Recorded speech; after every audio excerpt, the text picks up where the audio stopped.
Don't look now, ladies and gentlemen, friends from all over the planet Earth. It is time once again for yet another.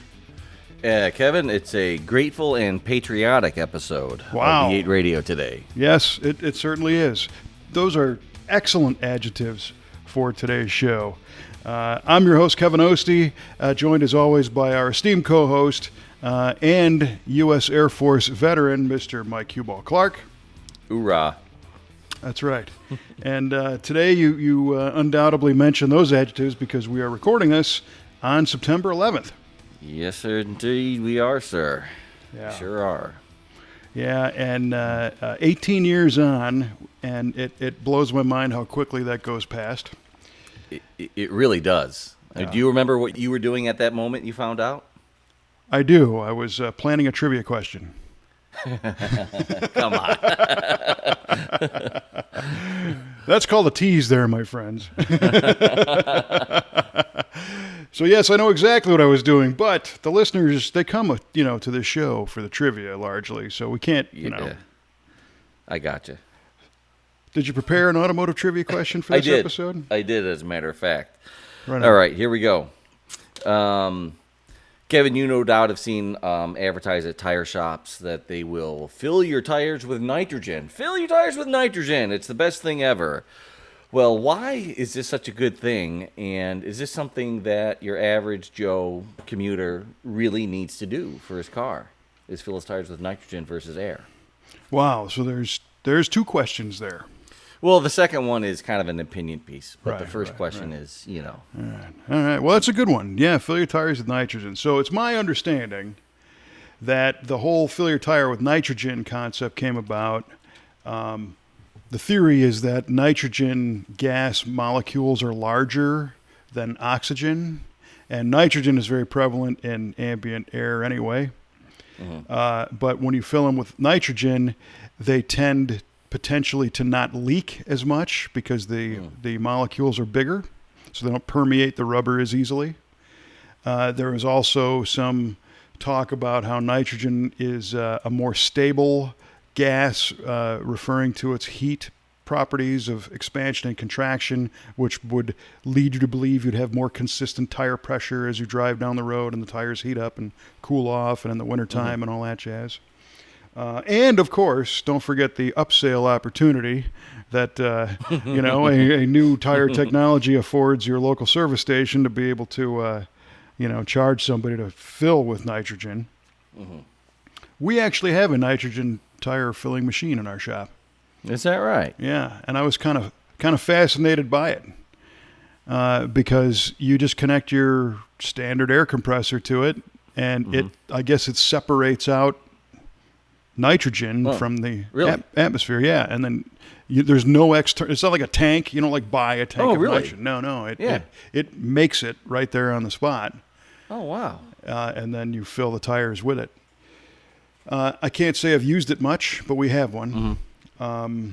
And I've often wanted to try it, like on my Riv or something and see if there was any noticeable difference. I guess it'd be smartest to test it with a car that had active tire pressure monitoring. Right. Right, to see. Right. And do I think it's something your average Joe commuter needs? Well, I think they went about 100 years without it. And everybody commuted. So absolutely, you need this. You gotta have it. I know my trailer tires on our camper are filled with nitrogen, and we check them before every trip, and they seem to be pretty stable, so maybe there's something to it. I don't know. Okay. All right. So Kevin says less migration through the rubber because of the size of the molecule, as well as more heat stable. Right. Okay. That's my guess. And the bonus is, if that's true, I guess it's something you don't need it, but it might not be bad. Okay. All right. Duly noted.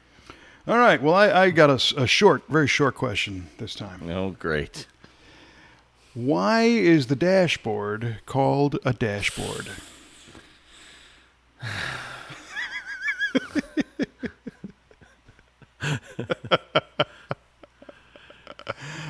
look of disappointment, ladies and gentlemen.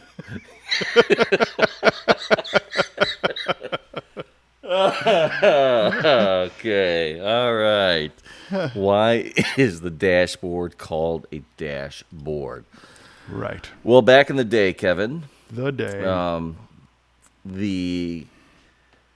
you didn't have all these swoopy shapes in your dashboard like you do today due to the materials that were available in the early days of the automobile. And so the dashboard was an actual board because it was a straight flat board. It looked like a dash. What do you mean, like a dash? Just like a straight line. Ah. Oh my God! Okay, hold on. Oh boy, Looked like a dash. a dash. And the name stuck, and it stayed with the automotive industry till this day. Right on. So, just so I got this right, back in the day, whatever day that was, Think of the early days, The early days. of automobiles. some admiring individuals were checking out Hank's new quadricycle or Drurier or Carl Benz creation. Right. And they said, Yes. "Wow, what a fascinating device! It's on wheels that are circular, and you've got this plush, buggy sprung seat. And what is that thing that looks like a giant dash?" Well, that is the dashboard.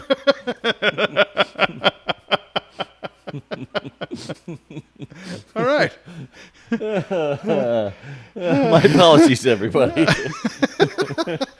But I swear to God, if this turns out to be right, I'm gonna freak. I think that's your best. But I don't think we have answer. to worry about that. That's your best answer yet.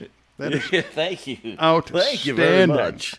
All right. Well, now I don't even know if we need to finish the show. Now we know why it's a dash Yeah, right. board. Well, I think for a few people, the show is finished. Right.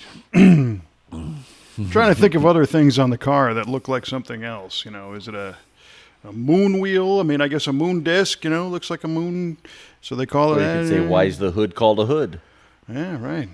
It doesn't look like a hood No. No. Why is the Or- trunk called a trunk? or a bonnet. Well, the trunk Or a boot? the trunk looked like a trunk back in the old days. It was a travel trunk. It was an actual trunk. Yeah, You're right. So you're. Why couldn't you could ask be me right. that? Yeah. Jesus. So yeah. So there's I that. think you might be onto something there. So happy trivia, everybody. Yeah, right on. Okay, so to get back to your earlier question, yes, I remember vividly what I was doing on the morning of September 11th. I was working for Hot Rod, and Kelly and I lived in California. And there was the clock radio is what told us. And Kelly used to listen to a country station out there, and the morning host was a guy named Peter Tilden. And Peter Tilden was very, very talented guy, funny show. And he wasn't funny that morning. And they were talking about smoke in the tower. And I was like, what? You know, and I'm wow. half asleep trying to figure out what's going on. And when I got out of bed, flipped the television on and saw the second plane hit. Oh boy. And then it was on because we were on LA time, so everything was shifted Sure. a little bit later. Right. And I'll tell you the craziest thing for us, and we were talking about this today, where our shop is here in Redbud, Illinois. It's a rural community. We're about a half an hour outside of St. Louis, but around us is mostly agrarian. And I don't know that, I didn't live here at the time, so I don't know that the town of Redbud or this area looked any different on September 11th as it did on September 10th. But in Right. Southern California, Kelly and I both had to drive past LAX airport every morning on the way to work. And on September 10th, you could look to the east and there was no less than 25 planes in the sky on their way in. Yeah. And on September 11th, there was 0. Mm-hmm. And that was weird. Oh, Weird. I can echo that. Where were you? Well, I went into work. I was working at a company called Icon Office Solutions. I was a field service technician, and I went in. I was picking up a new guy. He's a trainee that I was working with, and I got down to the lower level where he was, and he said, "Hey, man, did you hear that a plane crashed into the World Trade Center?" I said, "No," and I assumed that it was. If you remember back in, I think, the 40s, a small,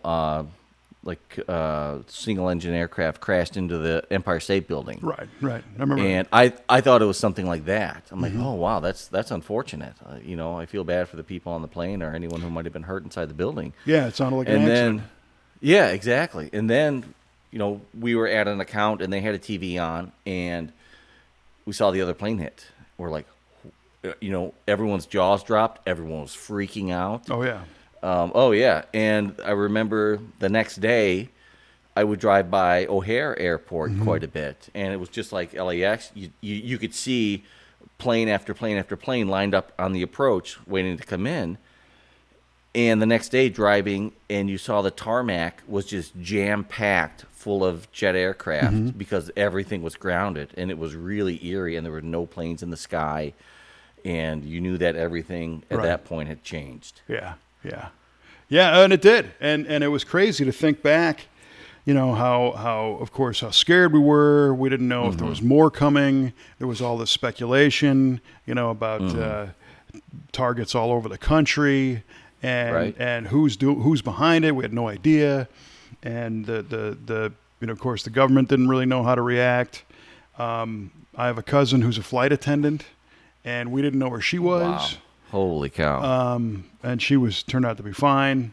And then of course, soon all of as the pieces of that puzzle started to unfold a little bit, and we learned a little bit more about what was going on, and there was the speculation stories, and the misinformation that went out. I'll never forget Terry McGeehan and I. So Terry was also at Hot Rod at the time. Now he's editor-in-chief at Hemmings. But we were talking about this after hours at the office, and one of us had heard a story about a security guard that got on the elevator in Tower 2, I guess, and right as the building came down, and the myth was that he rode the whole thing down. Oh, boy. The collapse down, and it's like, no, that didn't happen. No. But those stories were going around. Nobody survived that. No. Oh, my goodness. And then we started to see all the imagery from Ground Zero. And, 2001 web video was 320 by 160 little postage stamp. Right. Low-res, jaggedy-looking feed. And there was no YouTube. And there was no streaming services. So if somebody, captured video with a camera and then transferred the tape to a digital source and then posted it on a website. CNN had some video, Fox had a little bit, but it really wasn't anywhere near as prevalent as today. Of course, CNN on television had the loop going. You couldn't get away from it. Right. For months, obviously. And then we were talking at lunch today, the guys at the shop about, same question, what were you doing at the whole thing? And it was like, all the things that have come into play. So on September 10th, you could drive to LAX and get on a plane about 45 minutes before the flight. Right. And shortly thereafter, now they're building all the security stuff and all the metal detectors and the gates, and you got to start taking your shoes off, and Homeland Security and air marshals and all this stuff are getting developed kind of real time. And it was like a 4-hour process to get on a plane at LAX. Oh, right. Oh, yeah, it was a nightmare. Yeah, it was awful. Oh, it was crazy. Yeah. And I don't think it's gotten much better. Well, no, really, in some places it hasn't, but we're just, now it's a way of life. And right. I often thought about how many hours were taken from you and me and everybody else waiting in that line because of this, and the stock market tanked and all kinds of stuff. It was crazy. Well, you mentioned the stock market. Jenny, my wife Jenny, and I had just closed on our first house on September the 6th, 2001. And then this happened a week later, and we were both freaking out, not knowing if the economy was going to collapse, if we're going to, if we're going to lose our house, if I was going to get recalled to go back into the Air Force or not. Right. Yeah. Yeah. All that stuff. I mean, we had no idea what was going to happen. It was nuts. Yeah. No, it was a total unknown. And, the thing I thought was one of the most amazing things of all of that, unfortunately went away. And on the 12th and the 13th, how united our country was. Oh, for sure. And everybody was on the same team, and we were all there for each other. And of course, politics came back, and eventually we are where we are now. But yeah. I think not since the moon landing was there an event that brought this country together that much. And I would agree with that. Unfortunately, it was a terrible thing that happened. It took an act of terrorism to wipe out 3,000 people and cause all the rest of the stuff that happened. But it was pretty remarkable, the sense of brotherhood at the time. You didn't have an enemy walking on the street. Everybody was exactly. Yeah, everyone was an American that day. Yeah, and for the next coming months. Exactly. Yeah. And remember, that was right after the election, right? And the hanging chads and the recounts and all that nonsense. Right. So yeah, that's right. George Bush was just elected. And that a lot of people were like, is he the legit president? And him and Gore going at it. And when that happened, we found out, he's the president. Right. Exactly. Yeah. No doubt. No doubt. Yeah. Now, interestingly, I learned today that our paint technician, Jeff, lives not far from Scott Air Force Base. And Scott is home of Air Mobility Command. And he said that the air traffic out of Scott Air Force Base just went through the roof. Really? So everything else was grounded, but he said all of a sudden it got super busy, and he's watching planes, from his backyard. And Jason Beebe, our team member, Sarge, who was an Air Force vet, he was in Japan when it happened. No kidding. Yeah, and he was actually on leave, but they recalled everybody to the base, and he said he was fortunate that he lived on base because the people trying to get back to the base had a huge problem with security trying to get in and everything else. Right. And he was just waiting for his next assignment. And I guess he ended up in the Philippines because they were chasing down a lead of somebody in the Philippines that could have been a perpetrator. Right. But Sarge said that at Scott, it became a hub for all of a lot of the Air Force and military commanders. They all came into Scott and had meetings, and then they would depart and go to Washington or whatever. But that became kind of home base, so it got real busy around there. So, yeah, interesting stuff. Today, believe it or not, it took 18 years for me to hear the story of Heather Lucky Penny, the pilot who was on the F-16 that got scrambled to take down the flight that landed and crashed in Pennsylvania. Really? Did you ever hear that story? No, I don't think I have. So she didn't talk about this when it happened. It took her, she said, about 10 years to really, 2011, 12, she started to kind of open up. Because in her words, she said she didn't think she had a story. But she was, so an F-16... at the time, the United States Air Force was not really combat ready, especially for all the domestically based aircraft, because there was nothing going on, right? Exactly. And she said they were doing some maneuvers and they were doing some strafing runs and some she called them dumb bombs, just gravity bombs here and there on some training runs. And all of a sudden, they get this message that a plane hit the Trade Center. And she said, how do you screw that up, Right. Like what you were thinking. And she was talking about how, maybe it was a Cessna or something that was coming down the Hudson and missed the turn or the weather changed or something and hit, so she's like, I felt sorry for the guy that hit it, but move on. Yeah. And then again, they announced the second one. And then her commander came in and said, let's go. And her aircraft, there was no time to saddle it up with missiles or, anything else to go combat ready.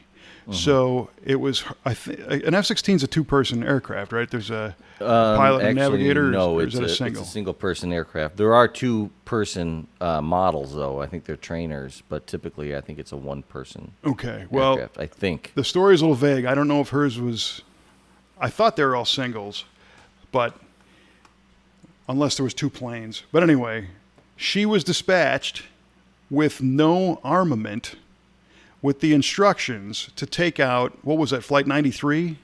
Yes. Okay. And I'm thinking, as I'm hearing this, how are you going to do that? And essentially, she was to be a kamikaze. Holy cow. Her mission was to take out that plane. And the strategy was, so they're on the fly, literally trying to come up with, how do you do this and survive? So the plan was to take out, you can take out an engine and the plane still flies. So it's got to be a wing or it's a tail stabilizer or something. So impact that with the F-16 and bail that second. Oh, wow. Pop the ejection cabinet, the canopy, and take the parachute right down. But she said she wasn't going to pull the eject seat because her fear was that the plane would miss. So she was fully prepared, didn't for 1 second question the mission. Let's go. Oh my gosh. And fortunately for her, the civilians on board stormed the cockpit and caused chaos, and the plane crashed in the field in Pennsylvania. Right. And before she got to it. But there's an hour-long interview on YouTube. Her name is Heather Penny, and they called her Lucky Penny. But she tells the story of how all this went down. I've only heard half this story. I haven't heard her tell the whole thing. But what she says over and over again is that her duty was to ensure that the principles and there are things bigger than her in this system that we live in. Right. And her duty is to protect that. And if that's what it took, that's Sure. what it took. She did not question in fact, she was strategizing on how to do this, and make it successful. That is tremendous. It is. That she would do that. I mean, Yeah. my God, so much respect for someone who would make that decision Right. and commit to following through with fully, it. yeah, and have that kind of mettle, to be able to do that. Oh yeah. And it was a day of decisions. I mean, so we've all seen the imagery of the towers falling and the crashing and all the rest, but really the one that gets me every time is seeing the people hand in hand jumping out of the tower. Oh yeah. That just rips your heart out, doesn't it? Yeah. Because here we have people that are making a choice. It's too hot to stand there. Yeah. The architecture is such that you can't shimmy your way down on the outside because the floor below you is just as hot, and you're up, 1,100 feet or 1,300 feet, whatever it was. Yeah. So they're going to decide to jump, but in an effort to soften that a little bit, they hold hands. I mean, Yeah, my God. I can't, I just pray to God none of us are ever faced with that decision. No. Yeah. Oof. So Kelly and I chatted about it this morning on the way to work, and we lived through it from a distance. We didn't. I was in no way connected to any of the physical stuff outside of being a viewer on television. But definitely not something that we want to forget, and can't really forget. When you hear the stories and kind of talk about it. But then we also tried to say, well, today we're here, you're here, right? Yeah. And we have a pretty kick-ass job that nobody really needs, third world problem, first world problems of fixing hot rods. So there, for the grace of God, go us. And let's just try to make this an awesome day. because that's why our system exists, is so people like us can do our thing. Right. And we do it. Yeah, right. So I didn't mean the whole left turn, kind of downer of that, but I think it's important. I agree. It is. So that's two car guys' perspective to our friends from around the world who want to know what we thought about September 11th. Well, to our friends in Australia and Canada. That was quite a rabbit hole. Yeah, right. So, speaking of the shop and lightening our topic a little bit, we've got a moral dilemma of a different sort. And I'm going to defer to you. Please do tell, sir. Yes, as a Pontiac guy. Yeah. So we got a 79 Trans Am in the shop, and recently, past 10 years, 15 years, I know the toxicity of putting an LS engine into a Pontiac vehicle. The Pontiac guys just pitchforks and we lose our minds. torches. But this particular 1979 Trans Am came from the factory with an Oldsmobile 403 in it. Mm-hmm. So, are we in better graces with the Pontiac crowd for putting an LS in instead of the 403 Olds? You're not as deep on the SH list. No, I know you're going to say, why didn't you put a Pontiac 455 in the thing? Right. Well, here's the thing. I give a lot of guff about not LSing, especially my GTO, which I can't see me ever doing. People have their own reasons to put whatever engine they want in their car. It's their car. Despite what the purists say you have to do. You know what? You're not living that situation. Mm-hmm. That's not your car. It's not your life. If somebody digs the LS platform, they see it as a way to make easy, cheap power. It is something that's going to return good reliability. It is something that's going to possibly return decent gas mileage, way better than what the original 403 or the 400 or 455 would have given you. It is.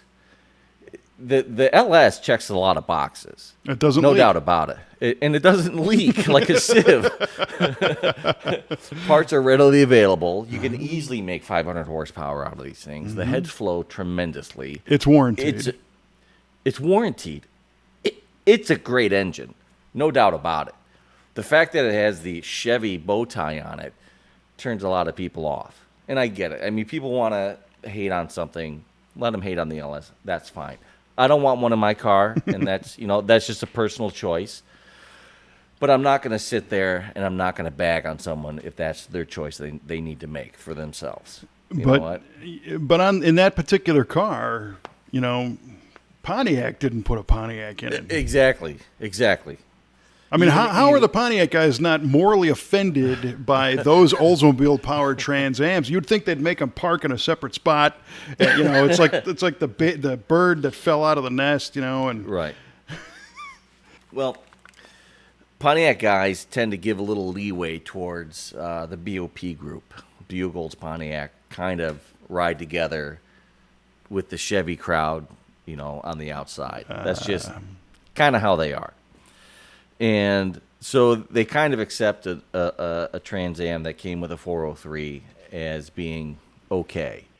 But they would want you, if you did replace that, they would want you to replace it with a Pontiac engine and not an LS. Yeah. So that's just kind of the thinking that goes on in that camp. And it happened to Pontiac again. Yep. Later on. Sure. The second gen had the small block Chevy. Third gen had the LS or the LT. Third gen had the Buick V6 and the turbo car. True. Right. Exactly. Yeah. It did have the Buick V6. My Grand Prix, I had a Grand Prix GTP. It had the supercharged V6 Buick. 3800 in it. Yeah. Exactly. Yeah. There's a good trivia question. How many different brands of engines came in a Pontiac Firebird? Oh, At boy. least 3, between least. the Buick V6, Well- the Chevy small block, the Well, 4: Pontiac, Chevy, Buick, Olds. Olds 307 or Olds Olds 403. Olds 403. Yeah, you're right. But I mean, even later. Well, Let's see. I guess the G bodies had the Olds 307, yeah, they may have. Yeah. like an '80s Pontiac Grand Prix, like Yes. an '84 that might have had a Chevy 350, or did it have Could also have. an Olds 307? I don't know. Oh, I'd have to look at that. That's a trivia question right there. Oh, great. There's another one. I can't wait I'm for just that one. throwing them away here, man. Yeah. Well, Oh, brother. this particular car is pretty impressive. It's 500 and plus horsepower, and it's warranted, like I said, a 4L60 trans. We did a Ride Tech street grip suspension all the way around. We put those year one 17-inch snowflakes on it, so it's got a good-looking wheel. We Right. made a functional shaker cowl-facing intake that goes through the LS, throttle Right. body. So we tried to keep, elements. The engine's painted Pontiac blue, and it rocks and rolls, man. I mean, it does everything that car should do or should have done. Right. And we have a video series coming out on it. And I was a little bit concerned, because there's a lot of people in our, that are cheerleaders of V8 TV and the V8 Speed and Resto shop, because in the past we did a 78 Trans Am with the fuel injection but left the Pontiac 400, actually rebuilt Right. it. And they're like, so glad I didn't put an LS in it. And now all those guys are going to send me hate mail when this video comes out. They're fickle people. Yeah. But, the hopes is that there are those who say, hey, this is pretty cool, and understand that the Oldsmobile motor was definitely an insult to the Pontiac Arrowhead in 1979, because 185 horsepower of Right. non-breathing cast iron is Yeah. It's a tough time. Tough time for the brand. was. Dark days indeed. It would have probably. It has new life, so that's good. Now it does, but that 403 probably would have taken, all the budget to do an LS swap to make that 403 Olds be half the motor the LS is. That's true. That you're not wrong about that, and I know you're not wrong about that. Yeah, I mean that's another thing. I mean, cost is a huge factor in that. I mean, obviously it's not free to do an LS swap, but you can get so much more bang for the buck. You get a lot of bang. Yeah, with that LS. You do. With a crate LS. And there's different ways to do it too. I mean, it's funny. If you ever get bored, go on Craigslist and search out LS swap, and you'll find guys who are doing like the epitome bottom of the barrel junkyard LS swap, Right. where it's like a $200 5.3, 5.3 out of a Silverado or something. yeah, that with was 400,000 miles on it, and it's all corroded, and it's just jammed under the hood of a Monte Carlo or something. And the factory harness is there, and you can see it's zip tied, and it's all cut up and messed up, and things aren't plugged in, and everything's cobbled together. But they're like, yeah, but it's an LS swap, Yeah. And there are shops that advertise doing LS swaps for like, $1,500 or you pick the dollar number, but a low dollar value. And that's what you end up with, is this cobbled together, air cleaner, air intake that's made of Home Depot toilet tube, PVC pipe, and nice. and Chinese headers and super dollar down stuff. And I'm not saying there's anything really wrong with that, but I think it's important to differentiate that an LS swap is not an LS swap. They're not all the same. Correct. True. And yeah. people call us, hey, how much for an LS? It's the same as how much for a paint job. Well, you Right. can get Earl Scheib, or you can get something really nice. And the difference is time and detail. And when we look at the swaps that we've done, because our customers want something a little nicer than that, we tear the engine down, we paint them, we make brackets, we make an air intake, we make sure that it's tuned properly. In this case, we're running a Holley Dominator, so it's got a nice clean harness and a custom tune and all that stuff. And it costs a lot more than your dollar down LS swap. And you tell them, well, this do one's it right. it's done right. It's done totally right, and it's reliable, and it looks good, and you're not ashamed to open the hood and see some corroded junkyard takeout engine.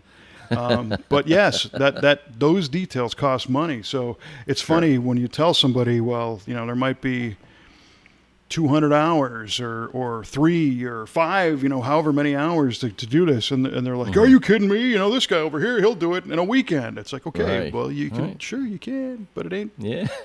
If that's what you why want. would you? Well, I mean, I get why you would, but you got to just acknowledge the difference. True. Just say, I get why. Doesn't have to be, but. Yeah, it doesn't have to be, a bloody mess. Look like, the engine threw up on itself. Yeah, right. I mean, it can be done with even the person doing it themselves. They don't have to just, cobble it all together. They can, if you have enough, a little bit of talent and a little bit of patience, you can probably do a pretty decent job Totally. of LS swapping. There's enough parts out there that are available where there's probably not a ton of fabrication that you need to do. So it can be done right by, your Joe lunch bucket, ham and egger on the weekend guy. 100%. Yeah, you just gotta care to do it. Right. True. Some people don't, which is fine. I mean, really, Also whatever, true. I think the point of that whole tirade was just to acknowledge that, yours is done with a lot of detail, and this one was not, and that's the difference in the cost and time factor. But yeah, but getting back to that 79 Trans Am, I will not send you any hate mail for LS swapping it. All right, especially if you got a ride in this one. I'm on your side. Yeah, you nobody would send us hate mail if they got a ride in it. That's I believe it. Yeah. So I'm imagining there was a bunch of probably not LS swapped, but a bunch of cool cars at that Indian Uprising Pontiac show that you recently attended. My God, man, there were so many great cars there. There was some rain coming in on Sunday that kept some people away, but they still managed to break the 600 car mark that showed up on Sunday. Yeah, it was huge. Wow. Yeah, it was the 50th anniversary of the Judge, the Trans Am, and 35th anniversary of the Fiero, of all things. Yeah. There were some sweet Fieros there. I bet there was. Yeah. Yeah, I was able to talk to the show organizer, Paul Weinstein, who's a member of the Cruisin' Tigers, and we sat down and had a few words, and we were talking about the show, and we can play that for you. Yep, let her fly. You got it. Okay, everyone, this is Mike Clark from V8 Radio, and we are at the 29th annual All Pontiac Show, Indian Uprising, All Pontiac Weekend, I should say, and I have a very special guest. Please state your name, sir. My name is Paul Weinstein. And Paul is the show organizer for the Indian Uprising All Pontiac Weekend. And Paul, we just got a really good announcement over the walkie-talkie. Tell us what that was. We did. It's been a successful weekend, all weekend long. We've been breaking records left and right with attendance. But we woke up to some rain for the first 3 hours of the morning, which we thought was really going to dampen our attendance on the big day, which is today, Sunday. But we just hit 600 cars, 600 Pontiacs. Right on, Paul. 600 Pontiacs. And this, what are the featured cars this year? Feature cars are, we're celebrating the 35th anniversary of the Fiero. We're celebrating the 50th anniversary of the GTO Judge.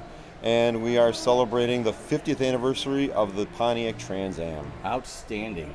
On a previous episode of V8 Radio, we listed all cars that we would not buy, but we would take if somebody gave them to us.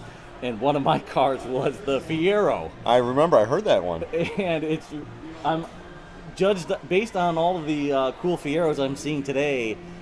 I think I'm ready to recant that statement. Because I'm seeing some really cool Fieros here today, and in all years, all types of condition, all different modifications, engine mods, body mods. We saw, I mentioned earlier, there is a blown big block Fiero. Yeah, here. Yeah, it's got a I don't know which size motor it's got, but it's got a hush hush, Chevy Yes. engine in it, but it's in the front. It's got a big blower sticking out of the hood. It's got like probably 15-inch meats in the back, and it's a pretty incredible Fiero. It really is. Now, Paul, this show is actually a real family affair for you because you have your wife Debbie that Yep. helps out, and your Yep. daughter Amber that helps out quite a bit. Yep, very true, very true. Yeah, my wife, you can find her at registration both Saturday and Sunday, and my daughter takes on different tasks each year where she just volunteers. Where we're short, she comes in and picks up. Yeah, I've been coming to this show for a number of years, and I remember a 9-10-year-old Amber driving the golf cart around, selling 50-50 tickets. Yep. Amber has been driving. She's just turned 18. She first started driving the golf cart when she was 9. She took on 50-50 tickets when she was about 12 or 13 with a friend. And she just gave that up a year or two ago. And now she's doing something else. That's awesome. And you have your car here. In fact, we're sitting right behind it. It's a beautiful gold 66 GTO convertible that you've had for a couple of years now. I've had this car about 5 years. Yeah, that's right. That's nice. Yeah, thanks. Yeah. It's a blast to drive. It's a blast. I've been wanting this car in its exact form since I was 8 years old, as far back as I can remember. I can't think of a time where I didn't want a 66 GTO convertible. So I've got it. It's got a modified motor. It's got just the interior and the wheels on it that I want. If any Pontiac people out there, if you get the chance, you need to come to this show. It's in first or second weekend of August, typically every year. Yeah, it's the Indian Uprising All Pontiac weekend is always the second weekend of August each year. Right now, obviously, we're on Sunday and we only got a couple hours to go until the show ends. But next year is going to be the 30th anniversary of this show. So we are going. We've already been talking about some soft plans. We're going all out next year to celebrate 30 years of this event. We should be drawing somewhere between 650 to 700 Pontiacs. There's a cruise night that we open all makes and models. We had one last night. Pulled 1,000 cars here to the grounds here at Pheasant Run on North Avenue in St. Charles. And it's a 3-day event. It starts Friday morning, closes Sunday after the awards, about 4:30. Yeah, I heard last night that unfortunately I wasn't able to make it to the Mega Cruise In, but I heard it was pretty much bursting at the seams. So many cars showed up. Yeah, I think we maxed out. So I think next year we're going to be looking into. Right now we park everybody very strategically and fill every ounce of the space on concrete. But next year I think we're going to move on to the golf course because Pheasant Run has I'm not a golfer, but I'm told they have a really good golf course here. But I think that we're going to invade the golf course next year. Oh, perfect. I mean, this show just gets better and better every year. It gets bigger and bigger. The venue change has come to the Pheasant Run Resort in probably in the last 4 years? We came here 5 years ago under the direction of a member, a good friend of mine, Rick Bogoff, who I want to throw a shout out to because he passed on about 3 years ago. Great guy, really Rick. good man, really good man, a real good friend of mine. But we would not be in Pheasant Run if it wasn't for Rick. So that's his legacy that he left for us. We just signed another agreement with Pheasant Run to be here for another 5 years. Fantastic. Yep. That's not well known yet either. And if you're not aware about Pheasant Run, they have a mega center, which we're in right now, which will hold about 100 cars. The Mega Center, we stock 100 cars inside the Mega Center. And from all cars from all walks of life. We've got a 1919 Oakland sitting over there. We've got we've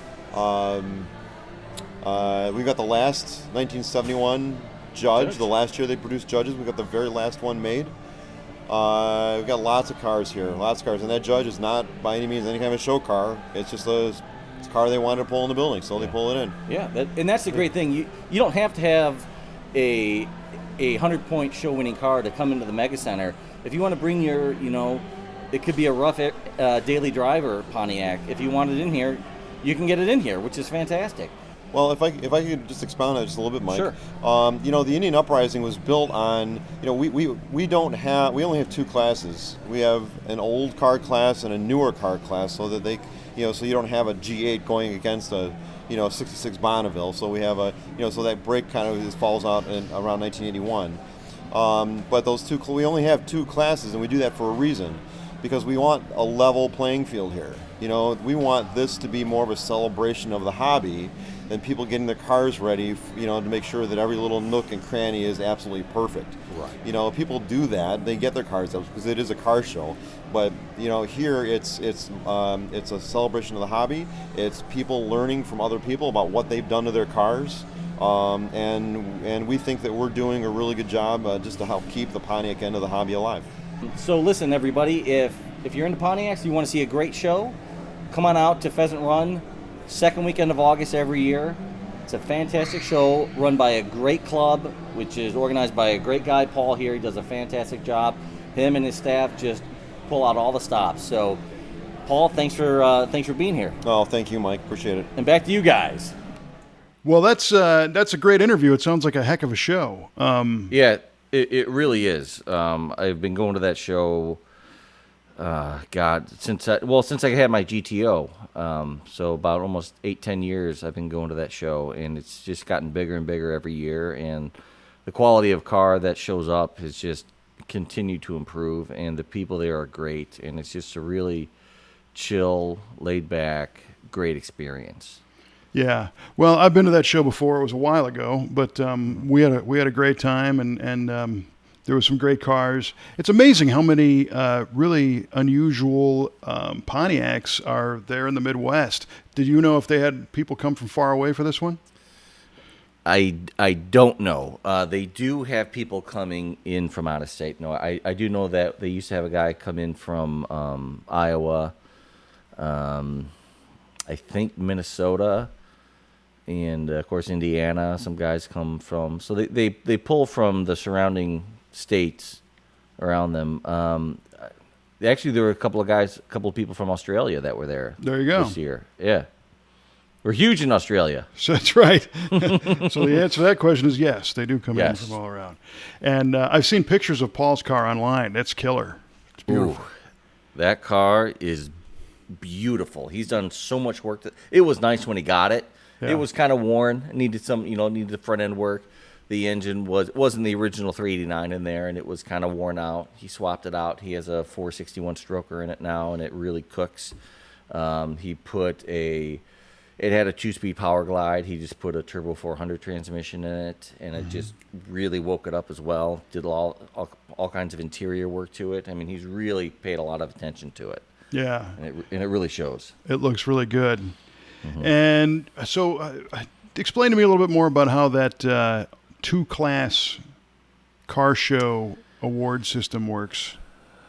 Well, like Paul said, they break it up, newer cars and older cars. So like you said, so you don't have to compete you bring your G8, and you don't have to compete against a 65 GTO, because I think most people are going to vote for the GTO over the G8.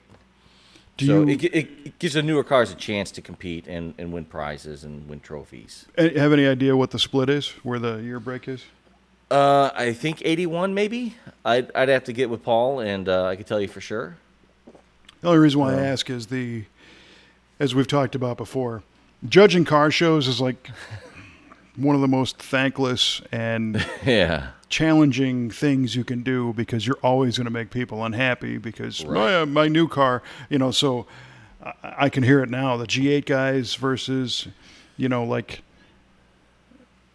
Pontiacs from the 80s and that's not fair. And I can only imagine. Right. So hopefully everybody's a bunch of good sports about it.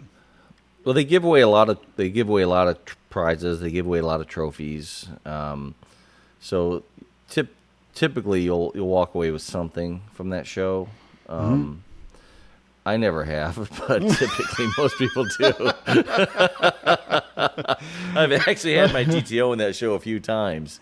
And I even on the display card, I even wrote, "I'm not above taking a pity vote." There you go. But I just don't get them. I don't know. Maybe by your little, brown nosing of Paul Weinstein, you put yourself in the running a little bit better there. But. Yeah, maybe. Well, honorable mention. I'll take an honorable mention. Yeah, there you go. You're an industry guy, so right. So that means you're not entitled to an award anymore. Being an industry guy. Nope, you're not entitled. Well, And that's fine. That's the way it should be. You should earn it. Right.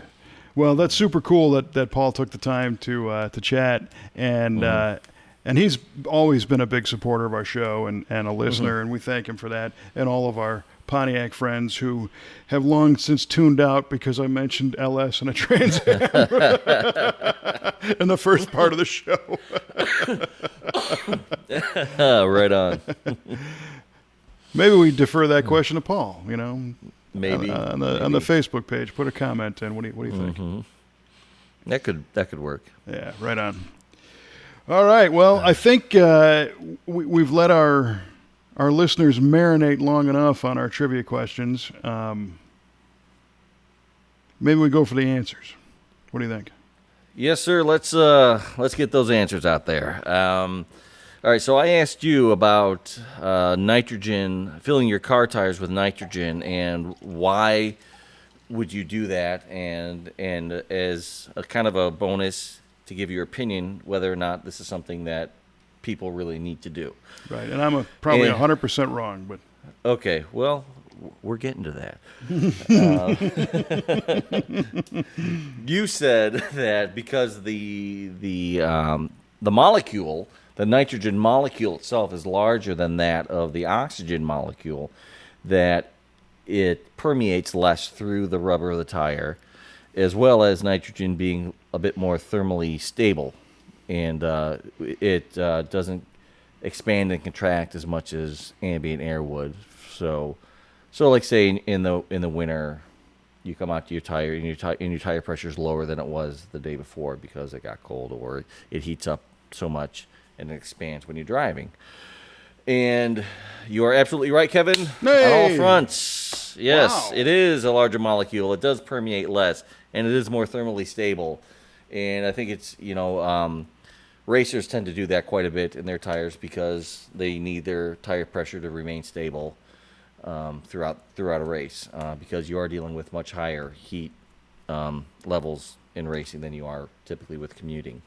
yeah, totally. And as far as needing it, well, again, I agree with you. I don't think you necessarily need it. But if it's something that you want to do, it's not going to hurt anything. Right. Well, and it's interesting because, as you're talking about that, the heat and the racers, when you go watch drag racing and you see a lot of, big tire cars waiting in the staging lanes, a lot of times they'll have a drape over the tire to keep the sun off of them so that you don't have the passenger side tire being 10 pounds of higher PSI than the driver, which could cause you to violently leave the track surface. Sure. So, right on. Well, that's good. I feel good about that one. Yeah. I figured I knew you'd get it, but I wanted to ask you anyway. It depends on what day of the week it is. You never know. Somebody else out there may have learned something today, so that's good. Well, so to get to your question, the Good question God. was, why is it called a dashboard? Breaking up, Kevin. Can't hear you. Gotta go. I tried to type quickly your word-for-word answer, so Oh, please, God, no. I'll recount the transcript. Back in the day, you did not have all the swoopy shapes like you have today.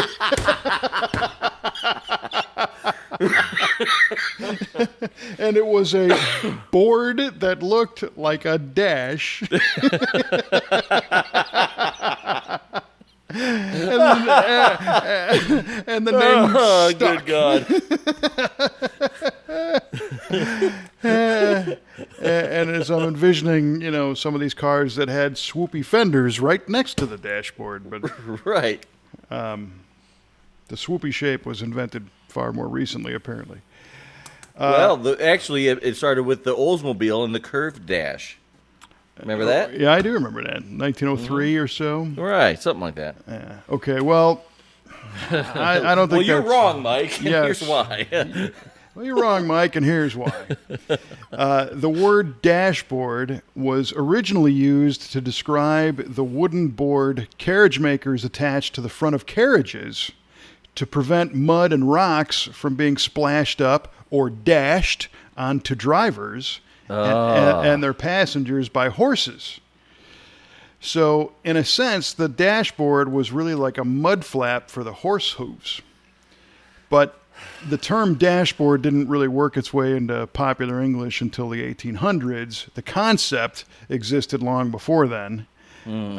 So it wasn't until the early 1900s, the era of your curved dash olds, when carriages became dependent on motors instead of horses, and that the quote-unquote dashboard was repurposed to house the vehicle instruments like speedometers and gas gauges, all while protecting the occupants from getting dashed by rocks and horse debris. So that's really what I said. Yeah, right. Right? Yeah, that's really kind of what I said. You got it in a right. roundabout sort of way. That's really what I said. I'm going to take the W on that one. Well, congratulations. One more in the win column.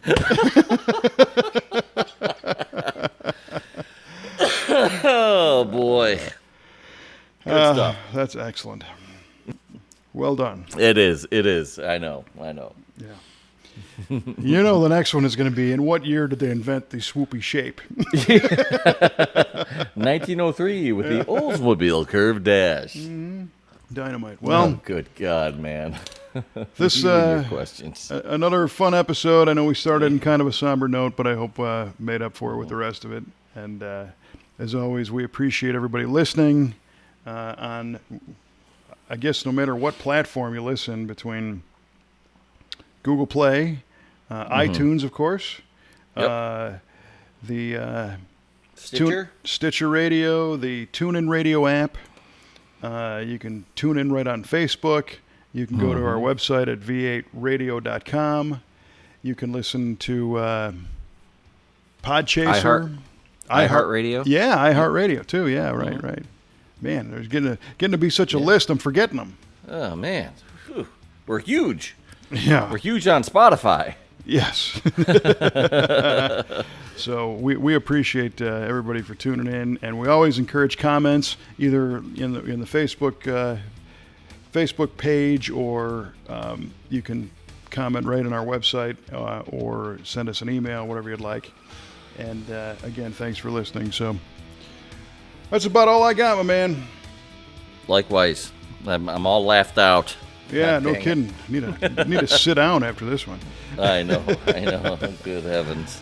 All right, man. Well, keep it under 100, and we will see you next time on V8 Radio.